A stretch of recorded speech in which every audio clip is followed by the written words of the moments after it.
বন্ধুরা সবাই কেমন আছেন? আশা করি সবাই ভালোই আছেন। তো বন্ধুরা আপনারা দেখতে পাচ্ছেন এটি হচ্ছে আমার লঙ্কা ক্ষেত। তো বন্ধুরা দেখুন আমার লঙ্কা গাছগুলি কিন্তু বড় বড় হয়ে গেছে এবং আজকে আমি লঙ্কার কিল বেঁধে দিচ্ছি, লাস্ট চাপান দিয়ে দিচ্ছি বন্ধুরা দেখুন। এবং আমার প্রত্যেকটি লঙ্কা গাছে কিন্তু ফল ধরে চালু হয়ে গিয়েছে, আপনারা দেখতে পাচ্ছেন। এই দেখুন। তো বন্ধুরা আমার এই লঙ্কাটি কিন্তু একটু লম্বা জাতের লঙ্কা, দেখুন এটা একটু ঝাল কম হয়।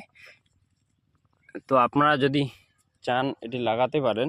তো বন্ধুরা আরেকটি জিনিস, তো লঙ্কার একটি মোক্ষম রোগ হচ্ছে কিন্তু বন্ধুরা লঙ্কা গাছ কুঁকড়ে যাওয়া। তো বন্ধুরা এই লঙ্কা গাছটি কুঁকড়ে যায় সাধারণত মাকড় এবং সাদামাছির আক্রমণে লঙ্কা গাছ কুঁকড়ে যায়।